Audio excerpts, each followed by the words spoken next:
Weirdly, a lot of women love telling men what it means to be a man. Their ignorant ideological imaginings about masculinity would be rendered completely redundant by millions of men literally fixing the problems brought about by feminism's redefinition of masculinity as toxic. Back in the Shangri-La of the 19th century,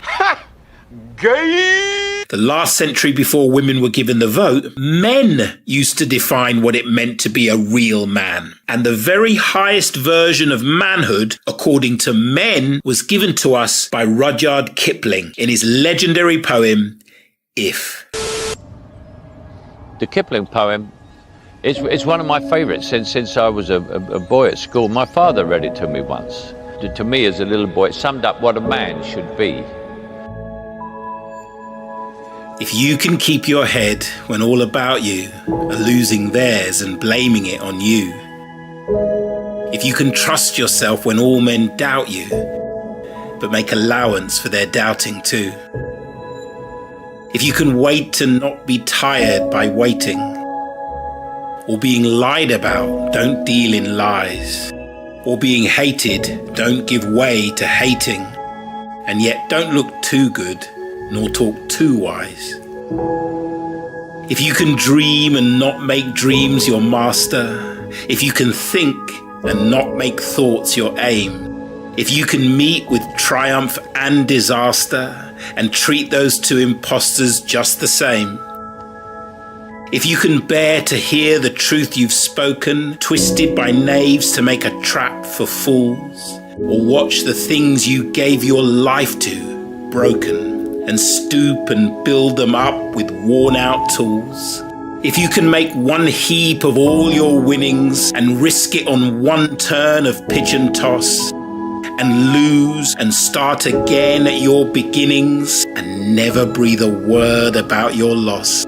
If you can force your heart and nerve and sinew to serve your turn long after they are gone, and so hold on when there is nothing in you except the will which says to them, hold on. If you can talk with crowds and keep your virtue, or walk with kings nor lose the common touch, if neither foes nor loving friends can hurt you, if all men count with you, but none too much, if you can fill the unforgiving minute with 60 seconds worth of distance run, yours is the earth and everything that's in it.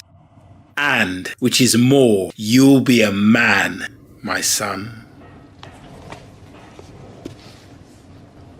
If you're watching this, you're learning about the Law Brotherhood red-pilled men's community. Welcome, brother.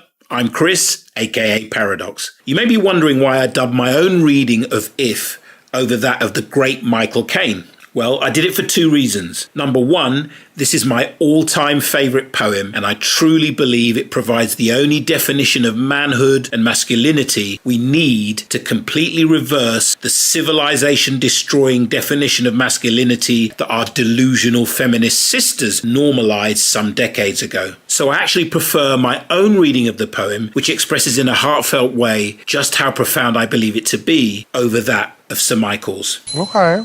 Which brings me to reason number two. In the final crucial rhyme of the final crucial stanza, Sir Michael chooses to change the fucking words of the poem. Your thoughts? What? What the actual fuck were you thinking? The whole point of the line, if you can fill the unforgiving minute with 60 seconds worth of distance run, is to drive home the fact that time is the most valuable resource a man has. If you suffer a loss, you can always get more money or more assets or more knowledge or more power. But once it's gone, you can never get wasted time back. That's the whole point of the penultimate line of the poem. And he changed it from 60 seconds to 40 seconds. As Stephen A. Smith would say, "That is blasphemous! That is blasphemous! How dare you? How dare you say such a thing? That is insanity!" So I had to dub the original version to erase that crime against humanity. That's the way you want to put it. I don't have some way to put it. That's the way it is.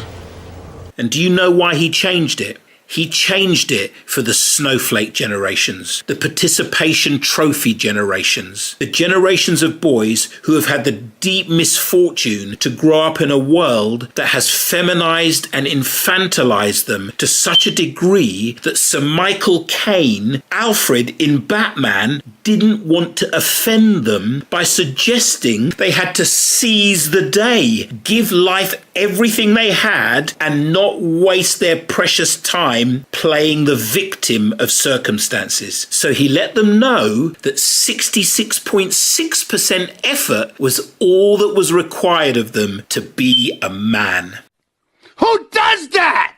In other words, the soft bigotry of woke feminist low expectations tried to replace Rudyard Kipling's inspiring message to boys to meet the challenges of life with everything you've got in order to reach your maximum potential with the feminizing, infantilizing message that a D grade is good enough. Y'all smoking crack!